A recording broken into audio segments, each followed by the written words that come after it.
It's natural that the growing momentum of public opinion regarding the actual time of the expected invasion of Europe should have had its repercussions. At Southampton, everything was now prepared and ready for the fray. The air of suspense grew quite unbearable, and still the order didn't come. Everywhere lay the enormous sea of supplies, the countless craft of incredible variety, waiting and waiting. And all unexpectedly it happened. Instead of a routine combined operations exercise, the invasion was on. Democracy was to cross swords with the Nazi for the last time. D-Day had come and gone. The supreme importance of the task confronting the Allied forces demanded that this time there should be no failure in the supply line. Southampton's dock roads were crammed with vehicles impatiently waiting for a cross-channel passage. During 1944, the gross tonnage of Southampton shipping totaled 23 million tons, excluding the small craft. 2 million tons were dealt with over the quays. The men over there were undoubtedly getting full support from the war factories of Britain, and America too. Largely due to the unexpectedly heavy weather during the actual invasion, things had not gone entirely smoothly.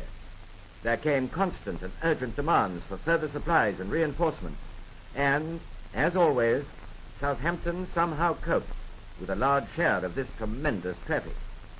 It should be remembered that throughout the war, the docks were still operated and managed by the Southern Railway.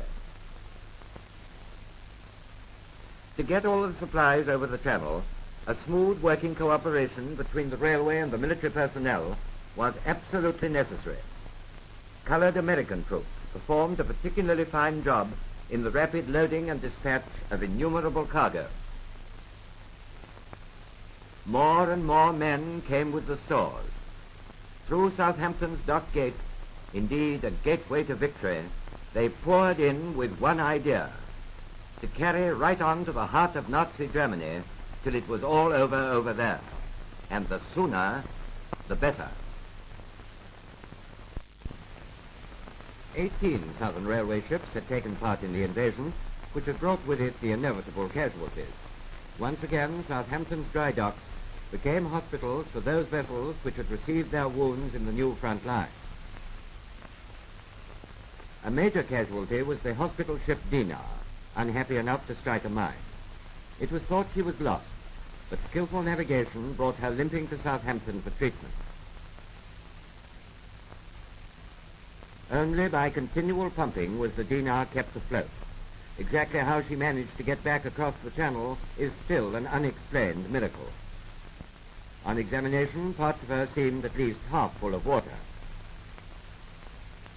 As soon as possible, she was dry docked, and her wounds were revealed as the water receded foot by foot. These pictures show the extensive damage to her house. The mine had done its work very thoroughly. The Dinar was due for a long enforced rest, but she had won her laurels. Meanwhile, the Dinar's traditions were being carried on by other hospital ships which were kept fully occupied. Arrangements for the reception of the wounded at this time were of the most comprehensive kind. Southampton quayside swarmed with ambulances into which the stretcher cases were loaded direct from the ship's gangways. The cat-like tread of the colored American orderlies saved the patients many an unwelcome jolt.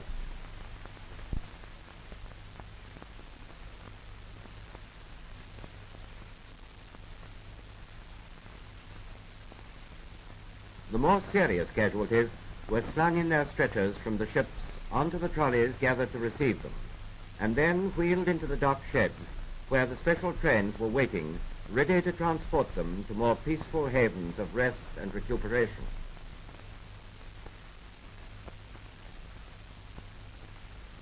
Preparation had also been made to receive less welcome guests, German prisoners of war. A measure of them arrived tired and dispirited. For them, the war was over. There was little doubt now as to the ultimate end of the business on which they had embarked with such confidence some 5 years previously. The success of the United Nations on the other side of the Channel meant that the supplies necessary to maintain them must follow them deeper and deeper into Hitler's Europe. The French railways had been robbed of most of their rolling stock by the Germans during the occupation, and so replacements from Britain and the United States were sent over both as cargo and on ferryboats equipped with a special superstructure to take them. Loading gear, designed expressly for the purpose, was employed to lift heavy locomotives bodily from the quayside. Once aboard, they were run smoothly into position on the ferryboat's own rails.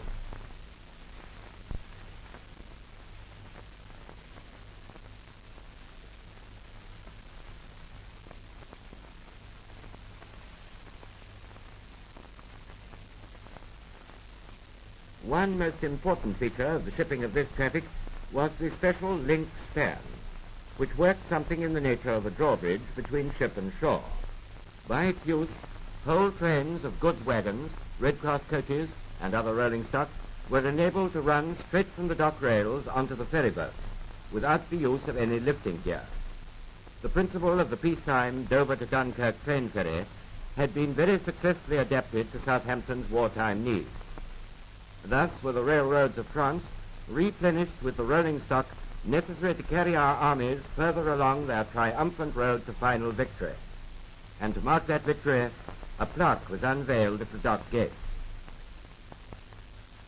1939 to 1945.